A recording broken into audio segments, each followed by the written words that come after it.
Thank you, Chairman Cohen, Ranking Member Johnson, and members of the committee. It's an honor to testify on a topic as important as this one. Nothing I'm about to say is meant to minimize the horror and brutality of slavery and Jim Crow.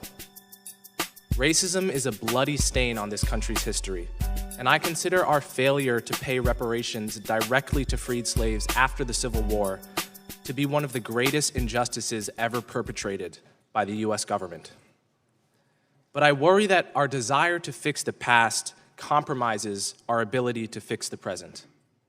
Think about what we're doing today.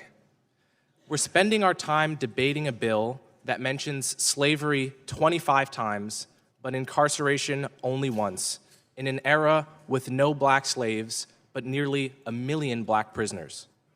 A bill that doesn't mention homicide once, at a time when the Center for Disease Control reports homicide as the #1 cause of death for young black men. I'm not saying that acknowledging history doesn't matter. It does. I'm saying there's a difference between acknowledging history and allowing history to distract us from the problems we face today. In 2008, the House of Representatives formally apologized for slavery and Jim Crow. In 2009, the Senate did the same. Black people don't need another apology. We need safer neighborhoods and better schools. We need a less punitive criminal justice system. We need affordable health care. And none of these things can be achieved through reparations for slavery. Nearly everyone close to me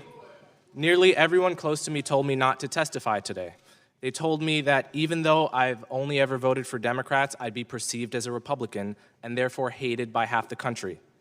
Others told me that by distancing myself from Republicans, I would end up angering the other half of the country. And the sad truth is that they were both right. That's how suspicious we've become of one another. That's how divided we are as a nation. If we were to pay reparations today, we would only divide the country further, making it harder to build the political coalitions required to solve the problems facing black people today. We would insult many black Americans by putting a price on the suffering of their ancestors. And we would turn the relationship between black Americans and white Americans from a coalition into a transaction, from a union between citizens into a lawsuit between plaintiffs and defendants. What we should do is pay reparations to black Americans who actually grew up under Jim Crow and were directly harmed by second-class citizenship, people like my grandparents. But paying reparations to all descendants of slaves is a mistake. Take me, for example.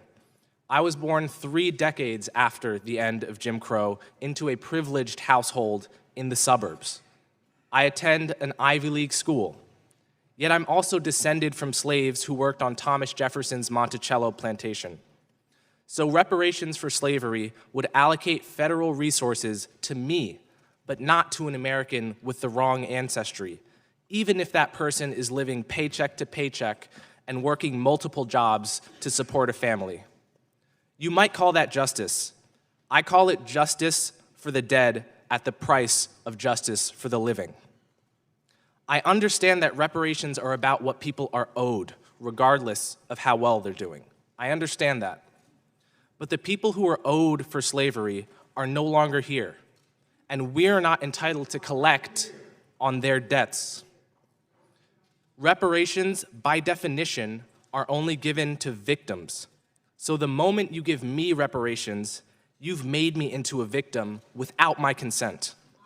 Not just that, you've made 1/3 of black Americans who poll against reparations into victims without their consent. And black Americans have fought too long for the right to define themselves, to be spoken for in such a condescending manner. The question is not what America owes me by virtue of my ancestry. The question is what all Americans owe each other by virtue of being citizens of the same nation. And the obligation of citizenship is not transactional. It's not contingent on ancestry. It never expires, and it can't be paid off. For all these reasons, Bill H.R. 40 is a moral and political mistake. Thank you.